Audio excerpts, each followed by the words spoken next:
हाँ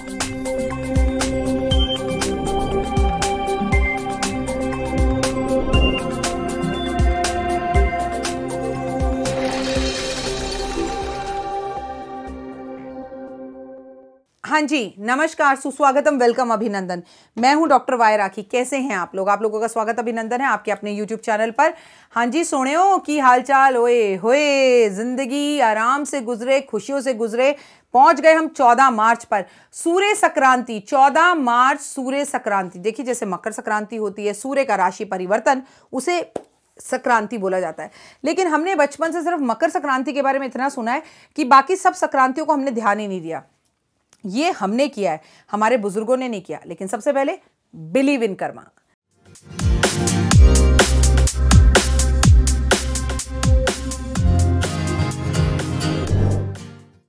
मैं आपको एक बात बताऊं, ये हम करते हैं। संक्रांति पर हमारे बड़े बुजुर्ग हर महीने जब भी सूर्य राशि परिवर्तन करता था, सूर्य एक ही महीना एक राशि में रहते हैं, जैसे वो राशि परिवर्तन करते हैं उस दिन को संक्रांति कहते हैं।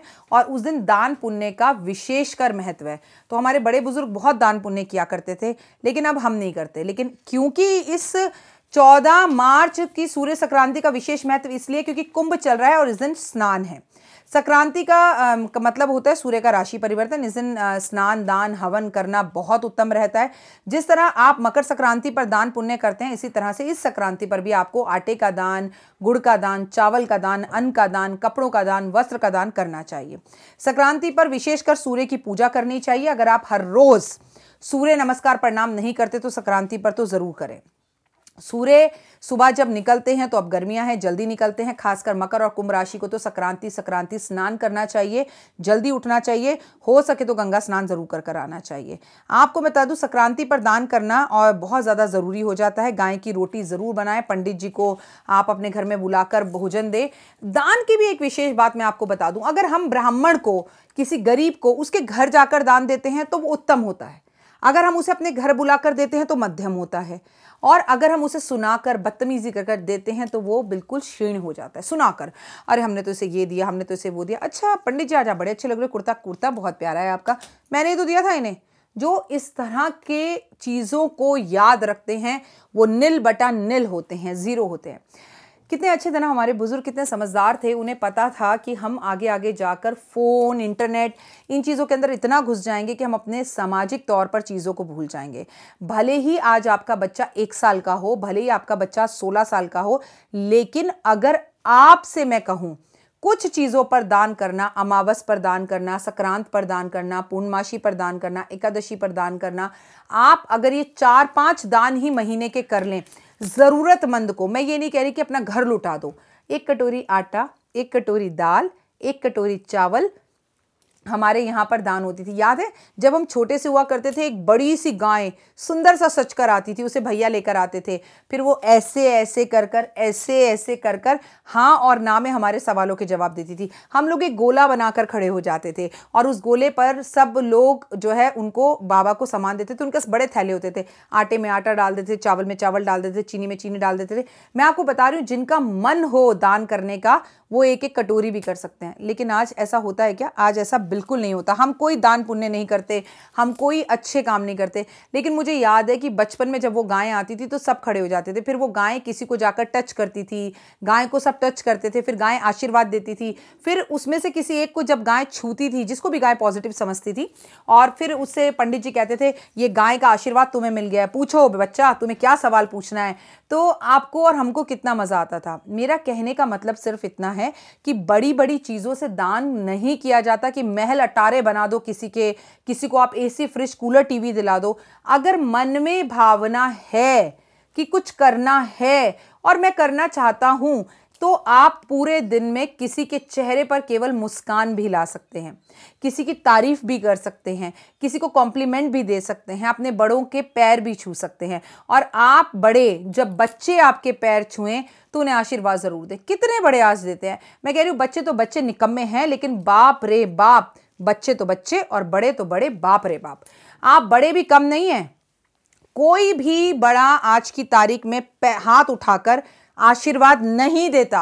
बच्चे फॉर्मेलिटी के लिए पैर छूते हैं तो बड़े भी फॉर्मेलिटी के लिए पैर छुआ रहे होते हैं, जबकि हमारी दादी, नानी, चाची, फूफा, हमारे परदादा खुश रहो, सदा सुहागन रहो, पूतो फलो, दूधो नहाओ, तेरे महल अटारियां हो, तू खूब बड़ा बन जाए, जा सकल विद्या प्राप्त अस्तु, खुश रहे बेटा, तुझे सारे सुख मिले जीवन के।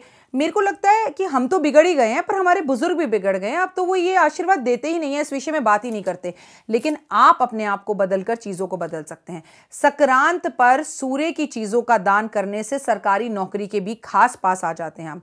आप किसी भी संक्रांत से, ऐसा नहीं है कि जरूरी कि मकर संक्रांति से ही हमें इन उपायों को करना है, किसी भी संक्रांत से इन उपायों को करना शुरू कर दीजिए एंड सीधा चेंज इन योर लाइफ। करना क्या है?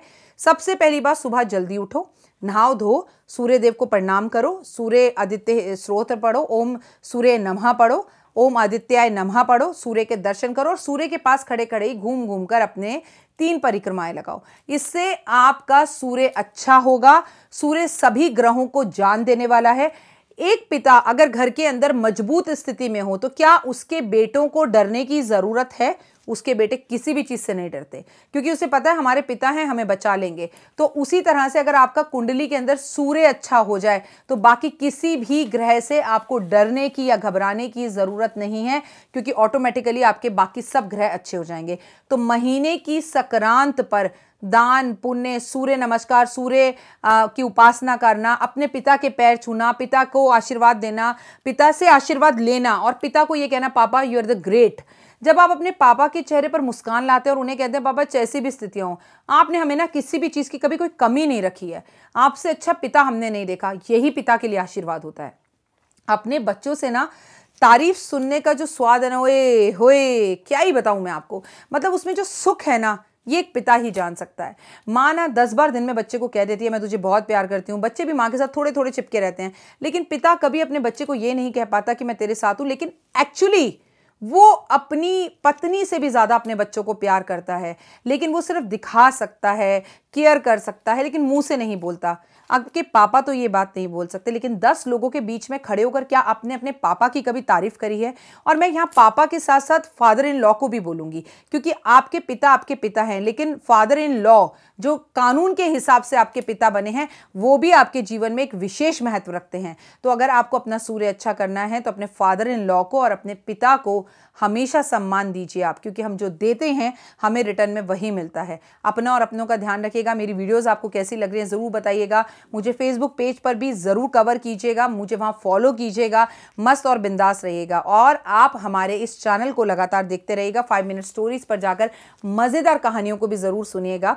और परम पिता परमात्मा से, सूर्य देव से, अपने इस परिवार के लिए मेरा नर्म निवेदन है कि सूर्य की रोशनी की तरह चमके हम, और उसकी रोशनी से जो भी नेगेटिविटी हमारे अंदर हो वो दूर हो जाए, खत्म हो जाए। फिलहाल दीजिए इजाजत, नमस्कार।